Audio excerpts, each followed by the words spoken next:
Good evening and welcome to Mental Health Matters After Hours. I'm Dr. Audrey Tang and I'm joined by cybersecurity expert Danny Eastman. Today's show is a very special show. We are going to be talking about cyber trauma, the silent threat. This is a show that Danny has really wanted to promote and to work on because he knows that in this increasingly digital world, cyber threats are no longer just stolen data or breach systems. They can really leave psychological scars. You can feel absolutely violated. And so what we're going to do today is, with Danny, we're going to unpack what a cyber threat is and what it can do to us and how to keep ourselves safe. So, Danny, thank you so much for joining us on Mental Health Matters. Thank you very much, Audrey. It's lovely to be back here on the show. It was so interesting speaking with you last time, and really I wanted to pull out the first point that you made, that this is more than just data. We are really talking about psychological and mental and emotional injury that can be caused. What is cyber trauma, if you don't mind explaining that to our viewers, please? I suppose from a non-medical term, perspective, cyber trauma is very much that sort of lasting effect or impact of a cyber attack. Yeah. And I just want to make the point that, in this respect, cyber attacks aren't random. They're deeply personal.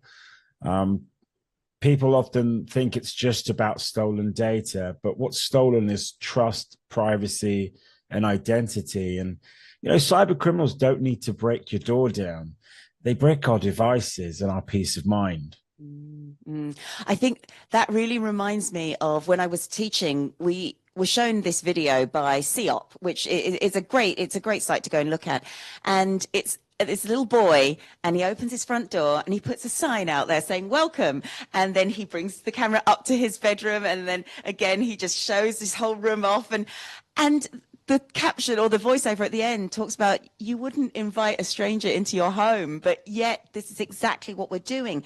And I know you've got some real life cases that as examples of people who've suffered cyber trauma, and it is deeply personal. Do you have any that you would like to share that really resonate? Yes, unfortunately, there have been some real world cases. The one that always springs to mind, particularly as a father myself, was back in 2012.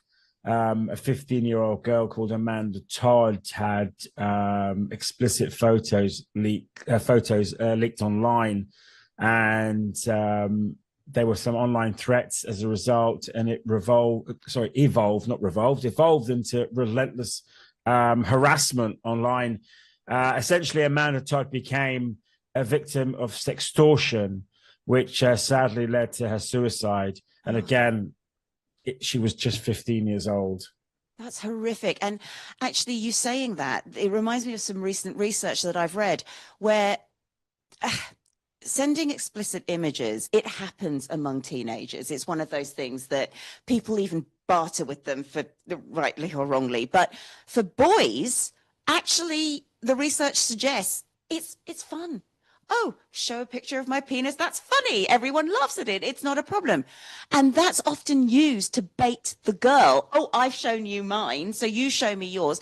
But for the woman, for the female, it's absolutely devastating. And it's then also turns into slut shaming, real bullying. And I'm assuming that's what ended up happening with this horrible situation with Amanda Todd.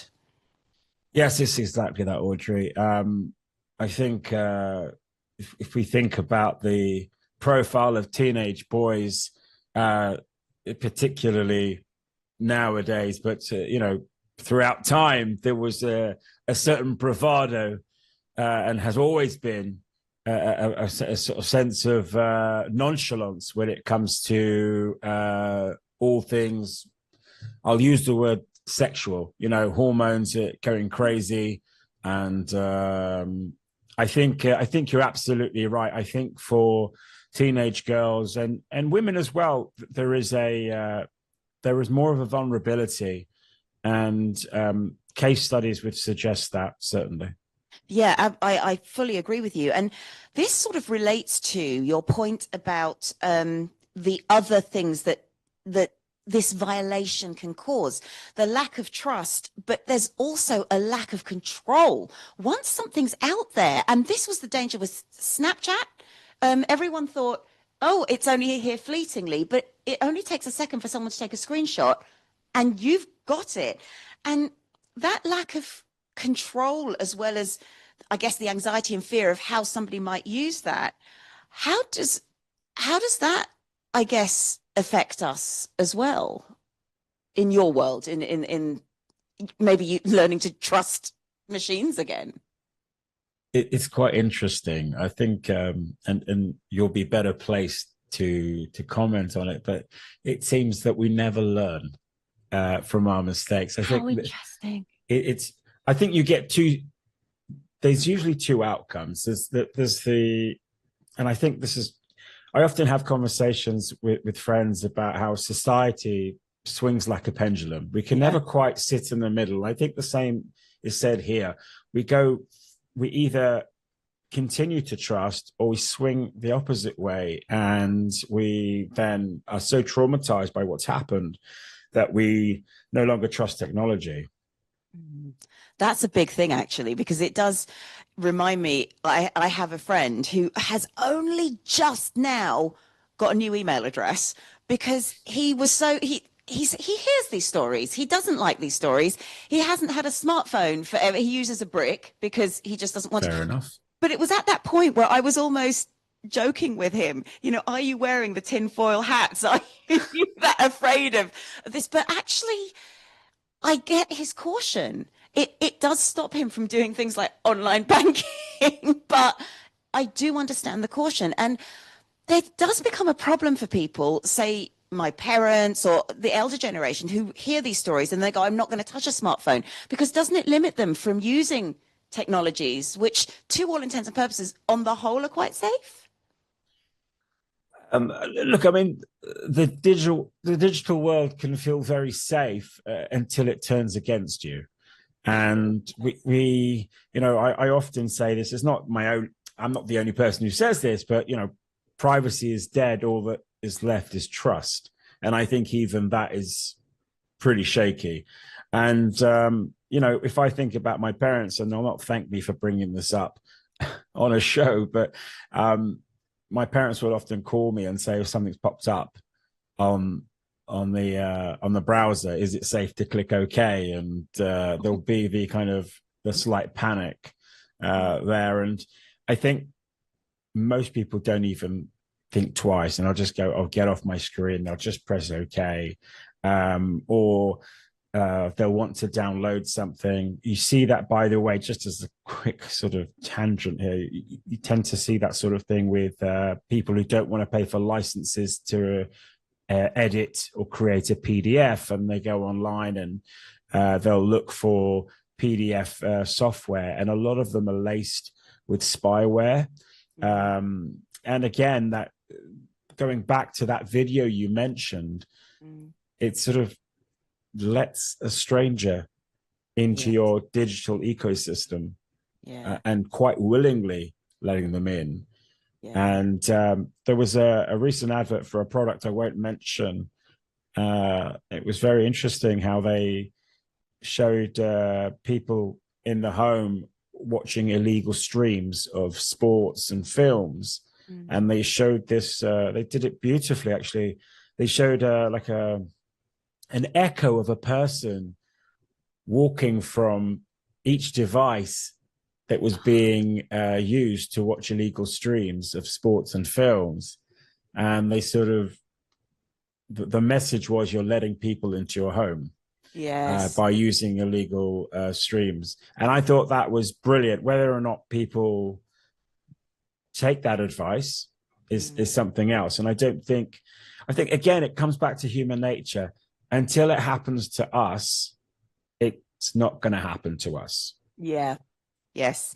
And that's something to really remember, because when we talk about something, if we go back to sextortion, so once you've let somebody in, or if you feel that you have had someone infiltrate your personal life, of course you're going to feel violated.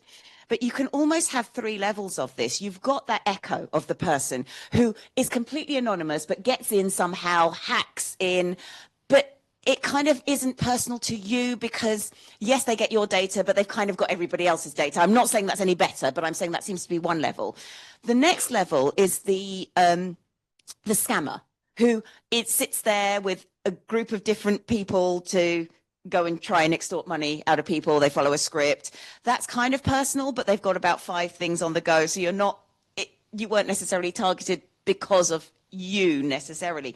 And then you've got the child playground, where it is the person you can point at. He sent me a text and now he's showing it round everybody else. There's 3 levels of violation. Is one any worse than the other in terms of how we react? I think they're all one and the same. I think if we think about if we go with the last one, the playground, I think all of our worst fears when we were kids in the playground has now gone digital, and because it's gone digital, it's now gone global.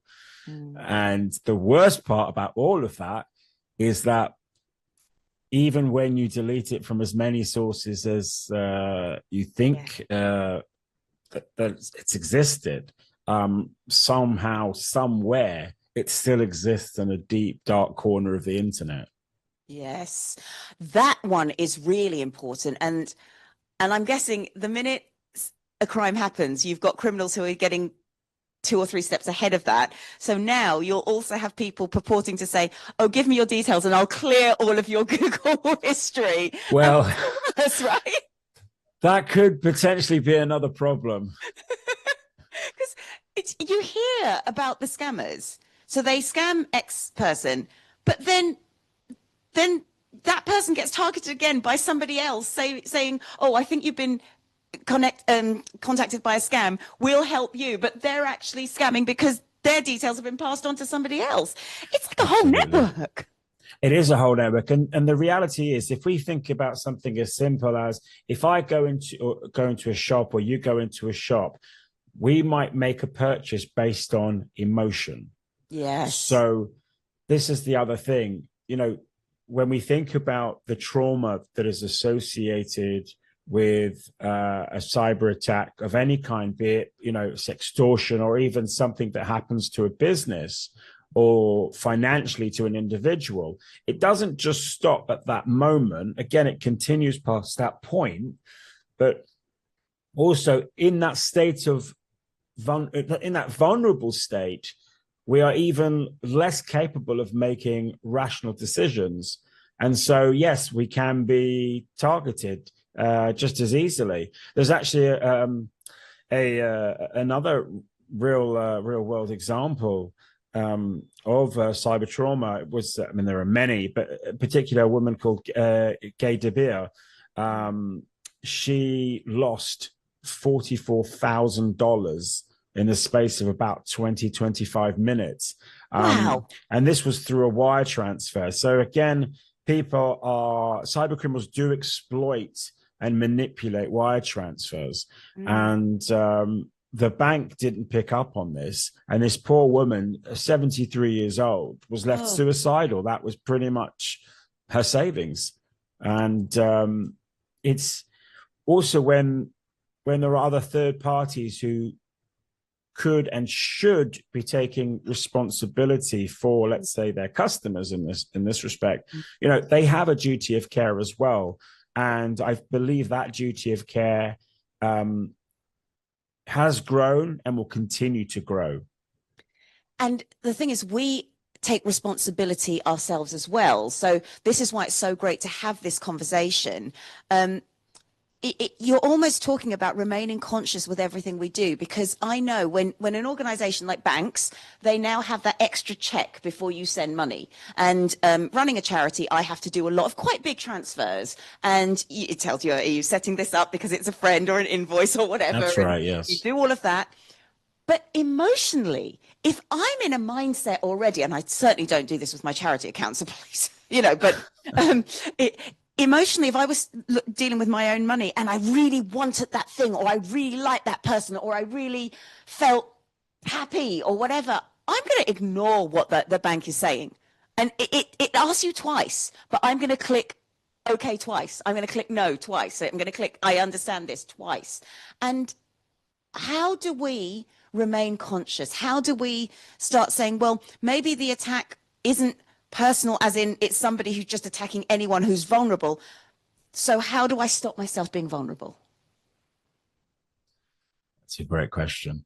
I think education is always important. Awareness, going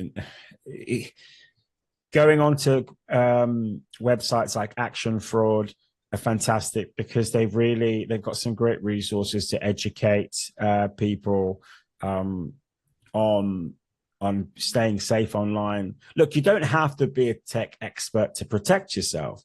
If you can get basic cyber hygiene right, that goes a long way. And again, like I said, there are charities online as well that will help. And I dare say, I'm sure there's probably a few helplines out there as well. None particularly come to mind other than Action Fraud, but certainly I would start there.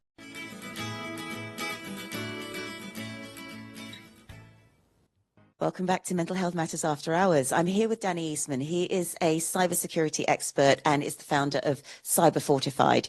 We've been talking about cyber trauma, and when you have been violated in a cybercrime, it goes way beyond data breaches. The effect it has on you psychologically and personally, and it can even affect your online behavior as well. It's worth unpacking. It's worth talking about. Danny's already given us some examples of cases that particularly resonate, outcomes of those cases, but also the importance of being aware and also knowing where to turn. So we're going to have a look now at some of the cyber crimes and what they are and how they can affect us. So let's start with, we generally know online harassment. We generally talk about trolls and we know about them. When does it turn into cyberbullying, and where does revenge porn come in as part of that? Well, the internet has, out of the internet, I should say, was born the keyboard warrior. And whilst everybody always had an opinion, now we have this stage to give our opinions endlessly and hide behind usernames and whatever else. And the reality is, you see a lot of social media influencers who do great work. Some of them, they do work I honestly can't understand myself why it's so good, why it's supposedly good. It's really not for me. It's not my generation. Maybe that's probably what it is. But you do see a lot of them being attacked by trolls. And sometimes it's relentless to the point where they quit social media. And it's a shame, irrespective of whether what they do is any good or not. It's a shame that, again, we've kind of, if we go back to what we spoke about before, the playground bullying, and now bullies have a global stage. It's quite sad. And then again, that trolling does become bullying very, very, very quickly. And then just on the point of revenge porn, I think the moment we had smart devices that could record, and the moment that we could share and tag and geotag any media that we created became an issue. And it's not going to go away anytime soon. I don't want to make too controversial a point or to belittle something like revenge porn, but I think it's become a nasty and expected part of life. Yeah, that's scary to say that and to think that. But I know what you're saying, because there's been research by Jonathan Haidt. He talks about the anxious generation of young people who've grown up with smartphones. He said the research really shows that the decline in mental health started with the iPhone 4. Sorry, I don't wish to, but it was the first phone with a front-facing camera.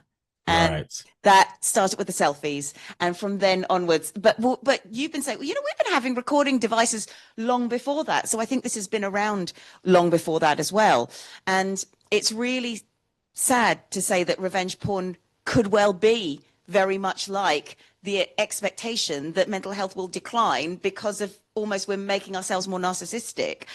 I did want to ask something else though, which isn't necessarily, it can be related to revenge porn. It's kind of like deep fakes, but before you get to the deep fake of putting someone's face on something, how scammers use an influencer they take their picture and their data and then use that to scam someone else. That's kind of a violation of that influencer as well, and that can feel quite awful. So before we go into deep fakes, how easy is it to do to grab somebody's pictures and create a profile and go and extort money out of someone? Okay, I'm glad you're sitting down, Audrey. Very, very easy. Oh, good.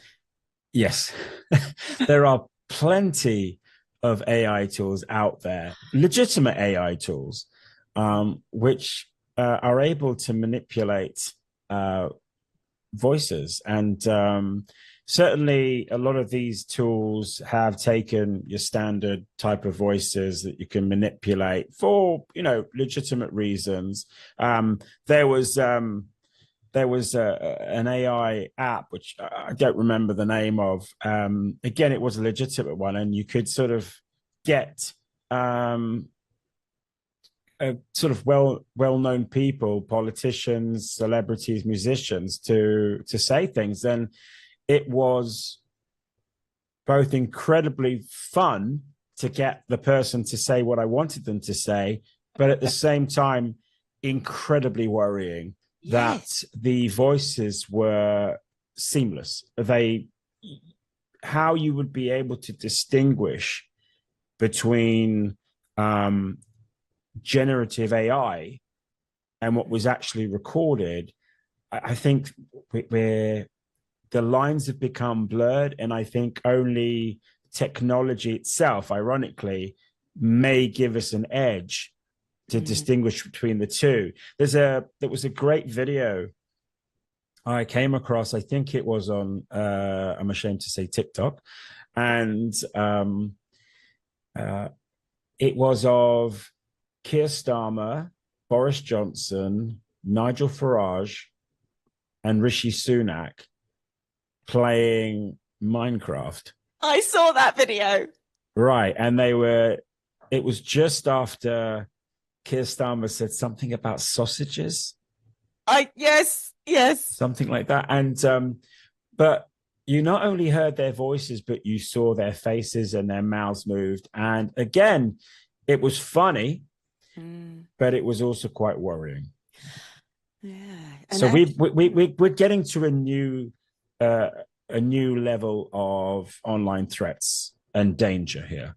Yes, and I'm so glad you brought that up, because one of the ways that you used to be able to tell a scam was if that person only ever contacted you online, because it would only be typing. It wouldn't be having a conversation face to face. But now people who have been scammed are saying, but I saw it was a grainy video, but their mouth was moving. It sounded like a real person. And you're actually saying how much of another level that we can do now. So the old checks and balances are no longer there for us. That is scary. So I guess, again, in that case, what do we need to do to keep our wits about us? I think, and again, perhaps our generation, Audrey, will kind of shift uncomfortably in our seats right now, which is don't overshare, because I think we were that first generation that kind of went online and just shared everything from, hey, I've just brushed my teeth, to this is what today's breakfast looks like. Yeah. Gen Z are no better. But I think it is a case of reeling it in, because whilst we have the advantage of having very grainy digital cameras back when we were first enjoying the internet, Gen Z and Gen X have got far better technology. I was actually just I watched a small presentation by Apple about their new phone, and it's got again, we mentioned that front-facing camera, but you can record videos using the main camera and the front-facing camera at the same time. Oh. So now that technology exists in the way that it does with the new Apple phone, I dare say,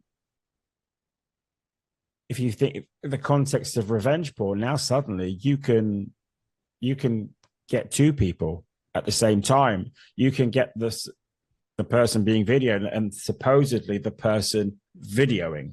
Yes. And now it's within the bounds of reality. So we've kind of now extended that threat by our technological advancement, and by having access to that advancement, we've also are inviting a higher level of threat. And again, with what we just spoke about with AI, it kind of persists in that respect. But the thing is, the best way is to, just going back to your question, we have to sort of limit what we are putting online, number one. Number two, if it does happen, and I've said this before the last time I was on the show, and I really want to emphasize this point. If you do find yourself in a situation, it's okay that you're scared. It's okay that you might feel shame, and it's okay that you feel helplessness. It is all normal. That's kind of part of the manipulation of this exploitation, no matter if it's sexploitation or if it's financial exploitation or emotional exploitation. But please, please, please, if you are a young person watching this and something has happened, speak to your parents, speak to your best friend if you feel more comfortable there, or speak to your school teacher. If you're a bit older and you don't have a school teacher, please speak to your friends, speak to your family. This is really, really important, because the threat doesn't end when you switch off your phone or your iPad or your tablet, I should say, or your computer.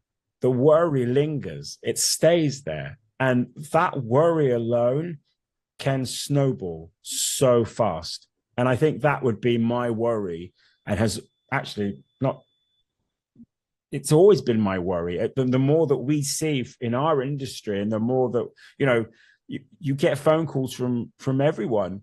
Listen, such and such has happened to this person.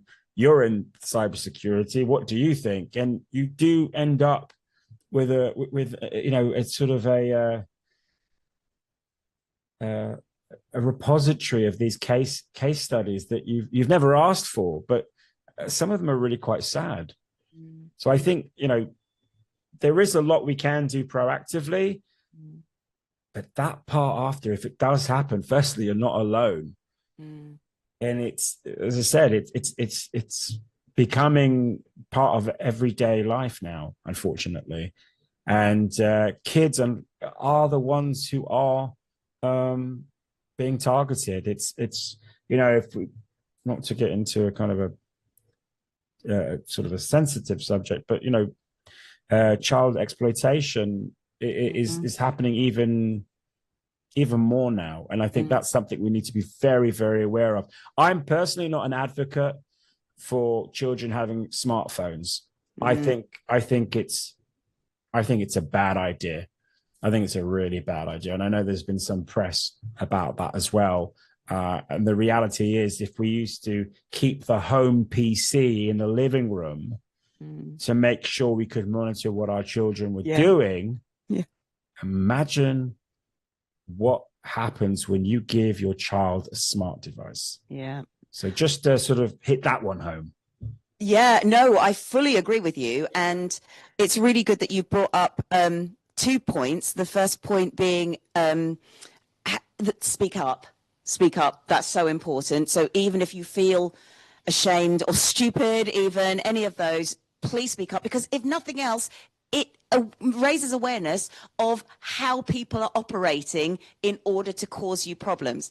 The second point, which I think is really important, I don't know whether we'll ever get to ban smartphones when children are that young. There's talk about trying to ban raise the age of going onto social media to 16. Don't think that's going to happen either.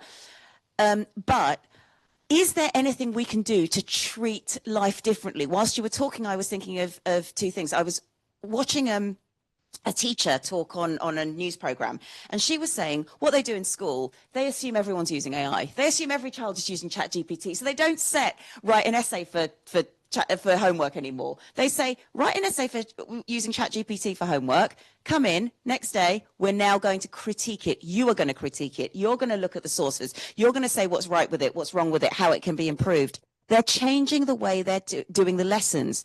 And as you're talking, there's part of me that's thinking maybe we need to change the way we're doing life, because if online is so much more exciting than real life, we really have a problem. I think we do, and I don't think the pandemic helped. No, true. Even by my own admission, I'm far too comfortable staying at home. If I need to pop to the shops, I think to myself, why bother? I can, for a few extra pennies per product and a small delivery fee, I can have my my shopping with me within half an hour. So why go out? So I think there's certainly an increase in that danger. I think, just to kind of go back to, the whole impact as well. There are people who love to play the victim in life, and there are the people who hate to think that they are victims. Again, it comes back to that shame. But when people come forward and they say they've been invaded, or they felt that somebody's intruded onto their privacy, they're absolutely right. Because if we kind of sum this whole thing up that we're discussing in this section, their digital world has been weaponized. Yes. Danny, we're keeping you, and we will come back after this to talk about the ripple effect when cyber trauma hits.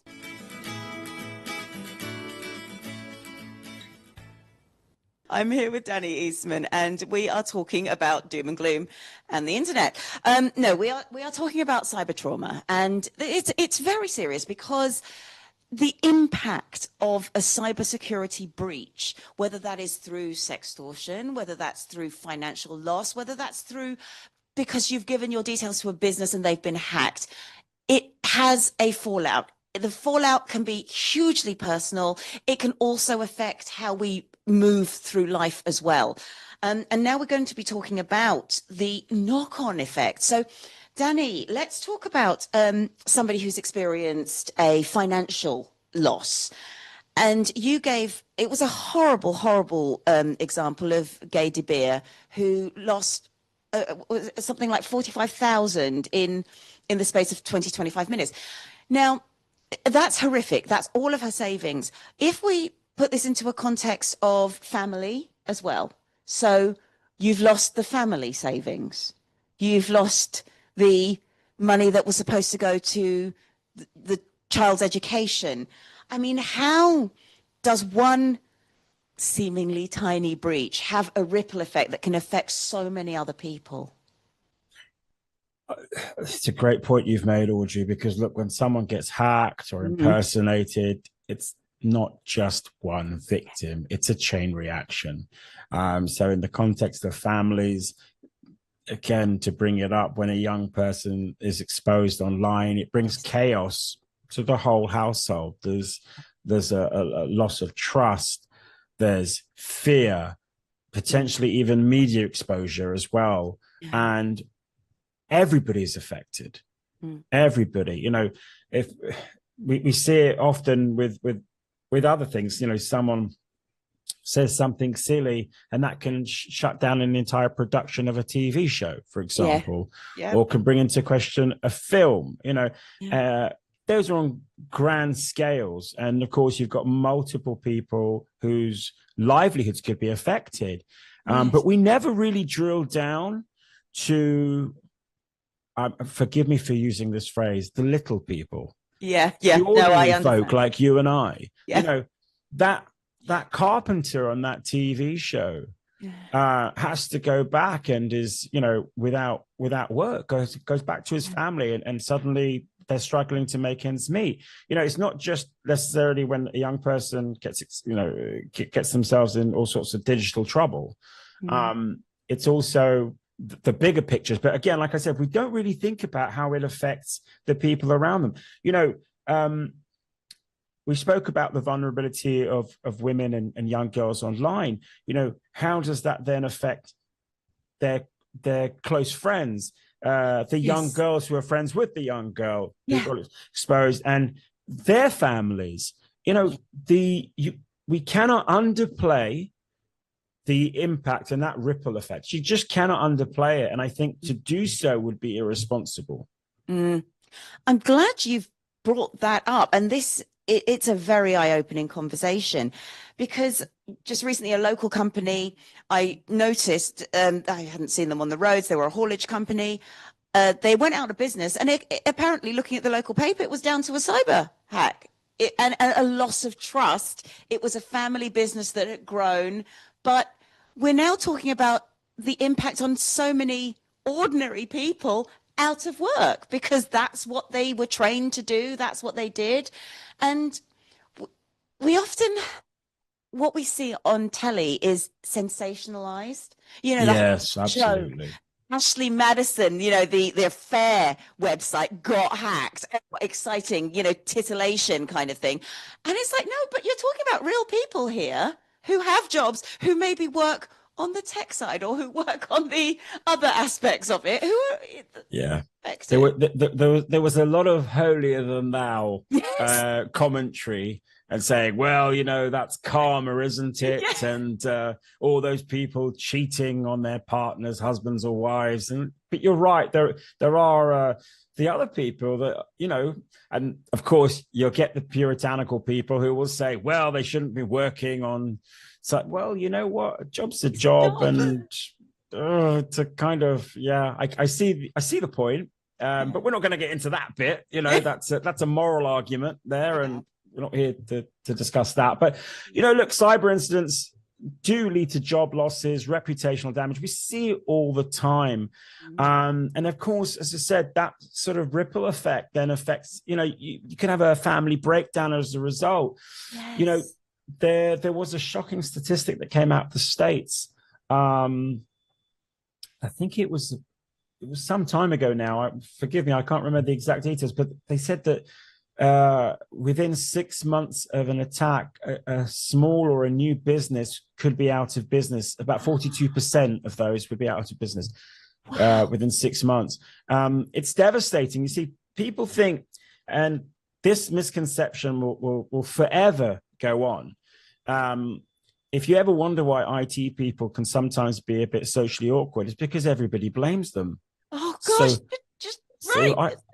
I don't blame them for being socially awkward. But the reality is, when a cyber attack happens to a company, it affects HR, it affects legal, it affects marketing, the mental health of individuals who are then scrambling to steady the ship. And again, we don't think about these things. You know, I've been part of on-site investigations for small and quite sizable cyber incidents, and let me tell you, I'm never surprised to see people crying.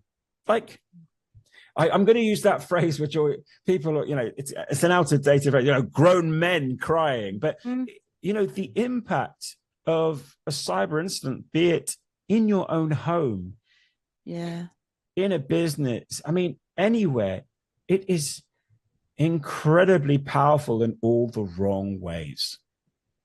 And again, going back to that phrase, the ripple effect, it cannot and should not be underplayed.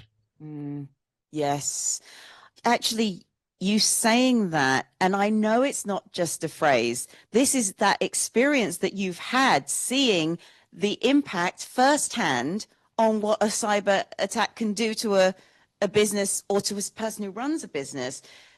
Seeing anyone cry is horrific, and it really hammers home how much cyber breach can affect us and affect us all. And let's just talk a little bit more about reputational damage, because there is an element of that where suddenly there's a cyber breach, everyone goes, oh, don't go to that company anymore. And so suddenly that's the headline. So that's the headline. That's the media headline. But we don't think behind that headline, there's now a bunch of people who work for that company going, well, if you stop coming to us, we're not going to have the money to pay the staff. And now I don't know whether I'm going to have my job.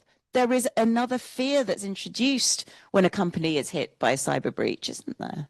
Absolutely. And I think, they always, when we speak to a lot of prospective clients or some of our clients, or just generally, peers, colleagues in other industries, it goes back to that thing. It'll never happen to us. It's kind of that plausible deniability. But, it's like, well, why would anyone come to us? We're a small company. They'd only go for the big people. Yes, they're targeted attacks against the larger companies. But I always make this comment that there is a little thing called copy and paste, which allows even the most novice cyber criminal the ability to copy and paste multiple email addresses. And ChatGPT, not to give it a bad name, because it does some wonderful things as well. It has and probably will continue to be used by novice or even advanced cyber criminals to come up with the right kind of code to further exploit weaknesses in our defenses and our cyber defenses. Be that, if I go to ChatGPT now and I can say, what is one of the most predictable behavioral traits of humans online that I could exploit, ChatGPT will give me an answer. I don't think ChatGPT at this stage has a moral compass. No. Much like the people using it for nefarious purposes. And I think that this is the problem. And so when people from small businesses think they're not going to be hacked, it's the same that do you not think that you're going to get spam email? Do you not think that you're going to get the occupier envelope come through your front door, which kind of circumnavigates certain data protection laws? It's all there. It's all there. People take pot shots all the time. Why is this any different? So important, because I never even thought that actually cyber criminals could just be using small businesses to cut their teeth. It doesn't matter if it doesn't work. Just give it a go. Exactly. And actually, you make the point. You make the point absolutely validly. So what could or should a small business even do? Or just us personally, just a basic protection. We're going to talk more about protection after the break, but basic protection that a small business could do, for example. I'm going to go back to the education part of it. Because look, the fear is real. Yes. But knowledge can restore power. Yeah. All right. And if we think about cyber resilience, good cyber hygiene, cyber resilience, again, there is this misconception. It's just for IT teams. Yeah. It's just for IT people. It's just not true. It's for everyone, especially leaders, and even more so for parents. Yeah. So I think it's about there's, I don't want to sound dramatic, but the phrase "know your enemy." Yeah. Love it. I think it comes in here. Cyber criminals will stop at nothing. And I like the fact that you said, that some will cut their teeth with the smaller businesses. It's a chance. It's just a chance, out of 10, that phrase, it's a numbers game. Yes. Well, why would that not apply here? Yeah. Oh, guess what? It does. Yeah. No, you're so right. You're so right. It is about all of us being vigilant, all of us being aware, and all of us recognizing it's not just IT. And this is even more so because you're right about leaders, more so for micro businesses, you know, your 1 to 3 employee, because there you get the YouGov surveys all the time. Are you responsible for the IT decisions? Yes, you probably are. You probably are. So just, yeah, be up to date and know what possible issues could happen. Danny, you're staying with us and we will be back just after this.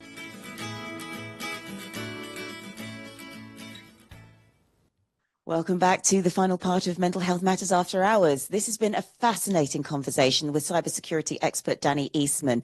We've been talking about cybertrauma and how it goes beyond a simple data breach, and that in itself isn't simple. If you've just tuned in and missed part of the show, do rewind back because we talk a lot about the psychological effects. We're now looking at the best cybersecurity practices and how we can start to rebuild after experiencing a cyber trauma. Now, one thing that we do in psychology a lot is we do a lot of digital detoxing. It comes back to my point about how if the online world is more exciting than our real world with so many opportunities, there can be a bit of a problem. And there's digital detox cafes now, there's digital detox events, there's retreats you can go on where you have to put your phone away, there's even ourselves, we can switch our apps off. I have an app on my phone that can switch off social media, all of those things. And it really helps because people report when you've come off social media, you just feel, not just for one day, you know, for a good sort of couple of weeks, you feel better. So those are some of the things that we can do to make our online time shorter and our offline time a bit more meaningful. But what are some of our practical cybersecurity good practices that we can start using? Right. So what I'll do is I'll have a look at sort of basic cyber hygiene, and then we'll sort of also just add a little bit in there for businesses as well, seeing as we've already spoken about. But if it's okay with you, Audrey, I just want to sort of touch upon this because what we're talking about is being proactive in our defenses. And you know, at the end of the day, you don't need to be a victim twice. Once is enough, but recovery begins with preparation. So I don't want anybody watching this to think, well, it's already happened, so it's too late. It's never too late. And another thing I'd like to add is there's no such thing as perfect security. Okay, I get this question all the time. Oh, so if we do this, Danny, does this guarantee? No, there's no such thing as a guarantee. In fact, I would imagine, and I would probably feel quite confident to say, in many areas of life, nothing is guaranteed. Yeah. But there is better security. So it's not perfect security, but there is better security. So let's just have a look at it. So sort of some basic cyber hygiene. Use password managers. Now, some browsers offer to save passwords to websites. I have never been a fan of this. I know that Google do on Google Chrome. There's purportedly a more secure built-in password manager. Password managers in general are good. They require you to only remember one strong password to get into your vault, as it were. And I think that's better. There's also two-factor authentication for those that don't know what that is. There's, again, Google and a few other businesses, a few other companies, tech companies have got authenticator apps. So the two biggest ones I know are Google and Microsoft, but I favor Google. It's great. And it allows me to, every time I log in, it allows me to then use a one-time passcode from the authenticator app. And just on that point, by the way, you will on some online platforms, it will say, okay, give us your one-time passcode from your authenticator app. It will then give you an option to trust that device for 7 days, or I was shocked the other day to see a financial platform give me up to 180 days.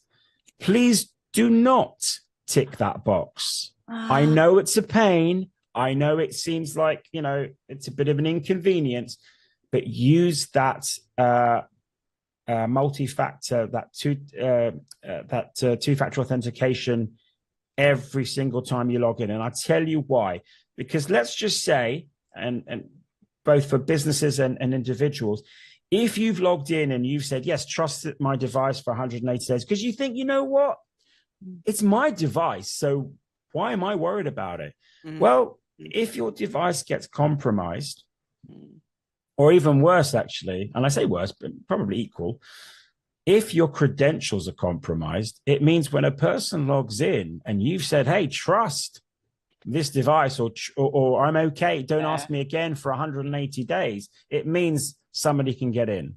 Yeah. For businesses, this is really important. When you've got, actually, it doesn't really matter how many staff you've got. You want to make sure that you're using the Microsoft or Google Authenticator app every time you're logging into critical business systems, because we had an incident with a client where one of the remote staff, they had a 3-month gap from when they had to authenticate on the Authenticator app, and then when it was going to be asked again. And you couldn't write this, Audrey. What do you think happened in that 3-month gap? Oh, they got security compromised. They got compromised, yeah. And they were breached. Another sort of tip I would give is start to understand phishing emails. That's not phishing with an F. I should hope that everybody understands that I'm saying PH. Don't click on unknown links. I always tell people, use your phone. I always use my iPhone to check dodgy emails and then report them. I'm a bit paranoid about using my actual computer to do so, just in case, because you just look, all these threats are evolving. Don't think for 1 second that the threat today is the threat of tomorrow. Yeah, it's evolving. So those are the 3 sort of basic cyber hygiene tips I'd give. Use password managers. Turn on two-factor authentication. It's also called multi-factor authentication, just to make that clear. You can get free apps made directly by Google. It's fantastic. You can add many different sites, including things like Facebook, Instagram, all the meta stuff, your LinkedIn, and whatever else you might use. And again, get better at recognizing phishing emails. The National Cybersecurity Center also has some fantastic resources for both businesses, for parents, and for parents that want to teach their kids, also for schools. I urge parents and I urge schools to do that. It's really, really important. Now, for businesses, just to take it up another level, having incident response plans. Now, people are going to say, what is an incident response plan? Well, I'm going to take you back to a Monday morning at school when you were in your class about 10 o'clock, and suddenly the fire bell went off, and you all had to slowly and calmly walk out into the playground, come rain or shine. It's the same thing. You want to be ready to deal with anything. Doesn't mean you're going to suppress emotions of panic and fear. They are normal. But to be, what's the saying?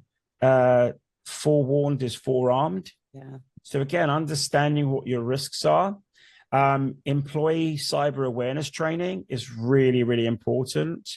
And also have in place support for staff post-breach.